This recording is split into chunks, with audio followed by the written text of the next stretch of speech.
That sounds delicious. And I was thinking that my pancakes in the mountain were like primo, but now I've just heard that it gets even better, and I'm excited to learn more. Seth, it's so good to have you in the kitchen. How you doing, man? I'm stressed now. Why I'm standing next to you. What do you mean, man? This is like your home. Literally, I love the conversation you had about traveling around the world, eating with your eyes. And a reminder, Mzansi, that this is, let me officially welcome you to the Culinary Hotline. Blink, ting, ting, ting. With Seth, Shezi in the building. Now, a reminder. Can I just come here every day? This is the best energy. We like your hype squad, and there's a reason for it. We're going to celebrate everything that you brought onto our screens, and especially to our kitchen this morning. Brilliant. I was talking about pancakes. Yes. I am an aficionado of pancakes. I do it in the mountain. There's rumors that I'm one of the best, but I think that rumor's going to get like crushed now because you're here.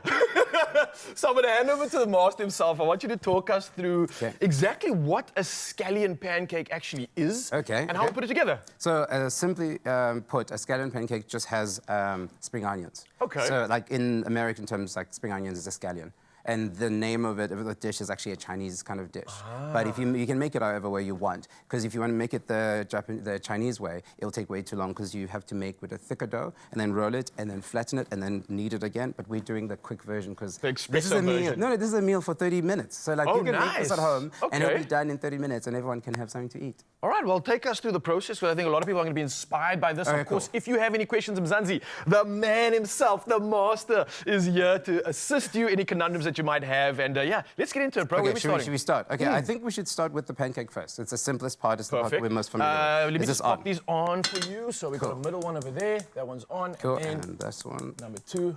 Look at me, helping the winner already. I'm feeling like a sous chef out here. But you cook a lot, don't you? We try. I mean, I'm always about convenience. I'm always about getting like a nutritional balance. So flavor, unfortunately, is sometimes secondary to my eating world, which is something that you'd be so disappointed in, I'm sure, after your experience. But that's why we're here. I think everybody's wanting to kind of get enriched in flavors. But I feel like we use food for so many different things, though. So I feel like if you're doing it from the wellness side of things, I'm working on a cookbook at the moment, and they're trying to get me to like pick a theme. And I was like, I don't know what the theme is going to be because it's going to change every time based on what I'm trying to serve. One day you want to be healthy, one day you want to get great flavor and stuff like that. So I think I might be tapping into you. Maybe you need to help me. Maybe I can help you, and what we can call that cookbook is a book of balance. There you go. You know what I mean? There you go. So we got some healthy meals, we got some of the celebratory meals, we got some delicious meals. I think that's where you kind of, in my mind, play because you have this sartorial style about you. You bring your style into your food. You see with your eyes, like you mentioned in your interview. So I'm here for it, man. Well, I mean, I feel like it takes one to know one because you also bring in a bit of yourself to everything that you're doing because you always bring your fitness and your wellness sort of like introspective into it. We try, Seth. But listen. Okay, so slowly I'm going to try and make the sauce. But in the beginning, you want to start with like a minimal amount of oil when you're making because this is the Chinese 5 spice, this is the ginger. What did you put in there? This is olive oil.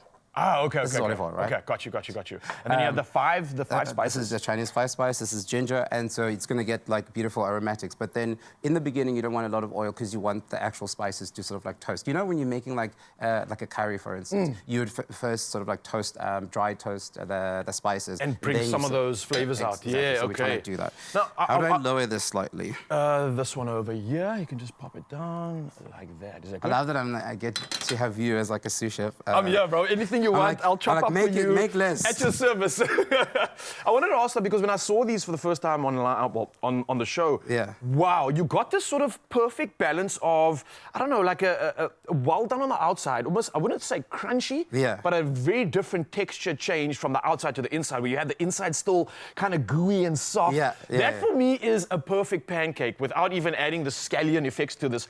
How do we make sure we get that effect right? Because that's a winning effect, right? So that is absolutely the winning effect, but you know what, there's a cheat to it. The easiest way to actually do it is to make sure that you add your scallions very early, because if you then cook it for too long, they're going to start to burn. And you can see that visibly. You can see. So if you just add those and make sure they don't burn, then you're kind of forced to have to finish it when it's just right. Makes sense. All right. If it was Italian pasta, we would say al dente.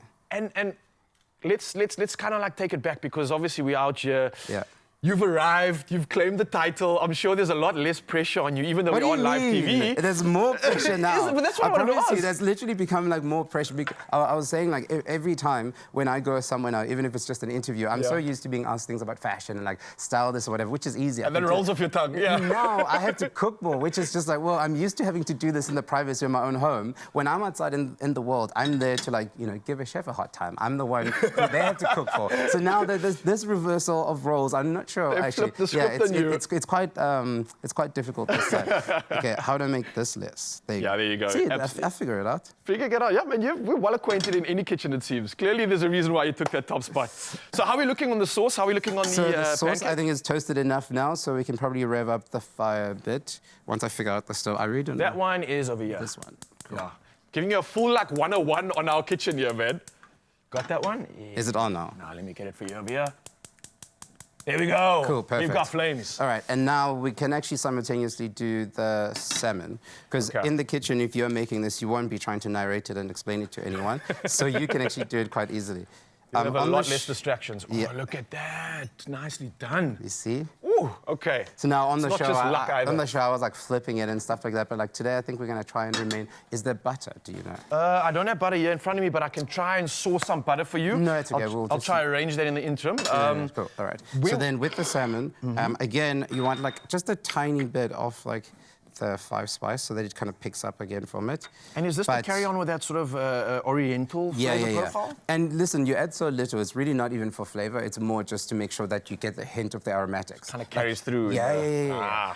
And I mean, we get this in South Africa, like, so all of our food is based so much on, like, thank you, kind sir. Lucian at your service always. This man has everything you need. Thank you, Lucian. Appreciate you. What do you do? He's being so gentle and So nice we're mixing the olive oil and the butter together. Is there a reason for this? I know Zanzi's going to be watching this and asking so many questions. I'm going to ask on their behalf. So that, typically you'd want the butter because it adds like a creaminess to it. And also you can cook butter to make sure that I get the crispy skin on my salmon because I eat skin, unlike most people who usually run away from the skin. I eat it, and the easiest way to make that is by using butter. Has the salmon skin eating got anything to do with your perfect skin tone? Is there a secret there that we don't know about?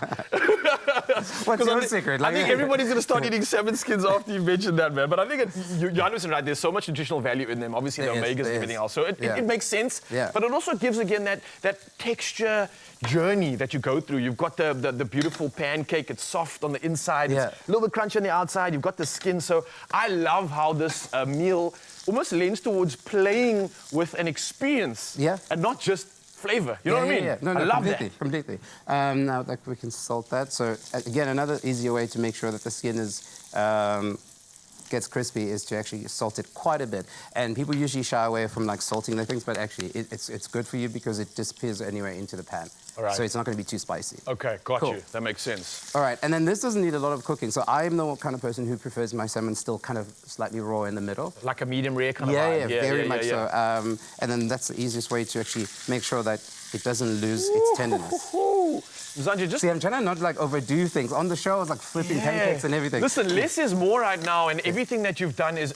and showing off with the flex there, it's absolutely perfect. Seth, we are going to be carrying on and finishing this meal in just a bit. So we thought we'd just really get Zanzi excited for this. So we'll talk to them about the finish. Of course, you can go to expressoshow.com if you want some inspiration, but Seth's going to be hanging out with us for the morning, and I'm so grateful for it. So, bro, it's smelling delicious. Let's finish this up and show it off to Mzansi later. Oh, awesome. It's going to be good.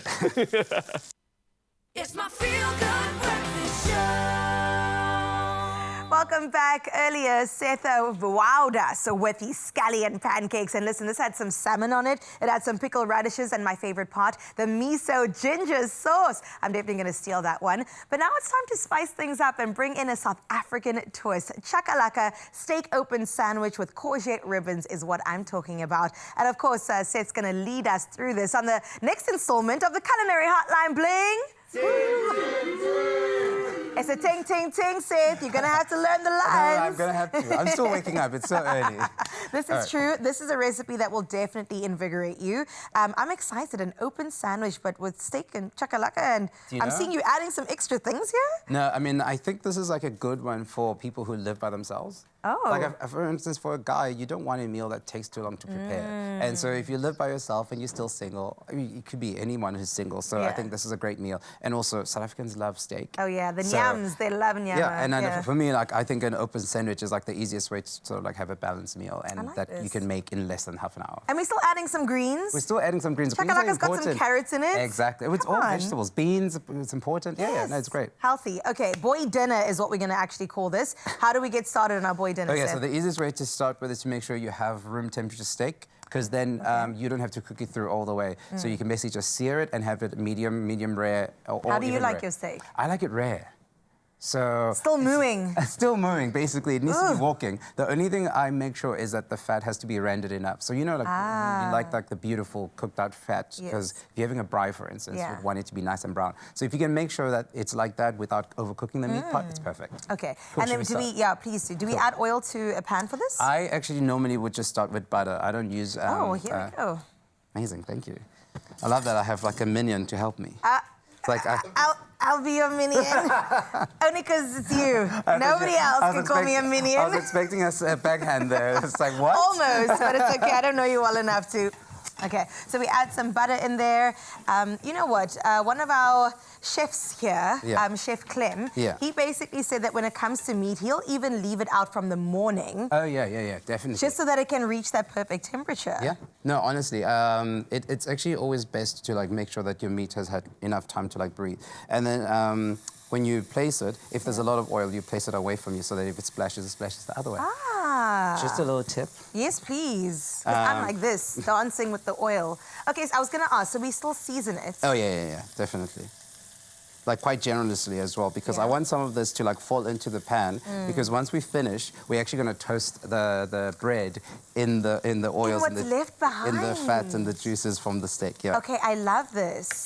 Nothing goes and I to love waste. that we just add salt and pepper, because you don't have to add too much to a steak, right? Like you can add like whatever herb you kind of feel like. So like today we're gonna just like fashion it a little bit with like rosemary, but like you don't really need it. Like a good quality piece of meat, like especially like this, you don't need a lot. Okay. Because then the salt and the pepper is just enough to bring out the flavors. Right. And if you want to treat yourself, boy dinner is right before me. What kind of steak should I go for? I prefer a sirloin, because you want a bit of fat. Okay. Like you don't run away from the fat. I've heard ribeye is pretty good as well. Yeah, ribeye is great. Yeah. But like for me, I always find like sirloin, one has the good fat, it has the most flavor, and I don't think it's as expensive. Right. So it's January. It is January. I love that you're thinking about that as well. Okay, what else goes on the sandwich? Are we actually going to layer it as we go? Yeah, we're gonna layer it, but the problem is we need the steak to be done first so we can toast the bread, because this is our catch-all. Okay. So we need the bread to basically be the flat, little, beautiful thing. Yeah, because no one likes a soggy bottom. We always say this. And you want to have a good piece of bread. I did say that on national TV. So what kind of bread do we want? Ideally, you'd want sourdough bread, but you can use any bread that you really like. Okay. So I personally like sourdough bread because it has like good cultures and the yeast, and so it's good for your gut microbiome. So that's the health element. I've recently moved to a new spot. Exactly. And there was this lady I spoke to at the local cafe. She said that she has a sourdough starter that she's kept for 20 years. Oh, wow. I was like, what do you mean? You've kept this animal alive for 2 decades? So I get you. It definitely Do you know is that good. people, when someone like passes in the family, and like people fight over who gets to inherit someone's like starter? Oh. That's how important they are. Forget the millions and the generational wealth. Let's talk about the starter. Well, if you play your cards right, you could make tons of money from the starter. You know what? That's wise. That's got a nice little charm. You know what I mean? That's what you want, because you want it to like seal up nicely on the outside, so you can still have the inside nice and pink. Okay, so how much time do we spend on either side? I'm not a very particular cook like that. I just feel for things. You see the seasoning. I didn't say like 3.5 ounces. No, just go with it. Have some flair. The ancestors lead you through it. The more you cook, the more you feel for things, and then you don't actually need a recipe going forward. Except you should still buy my book.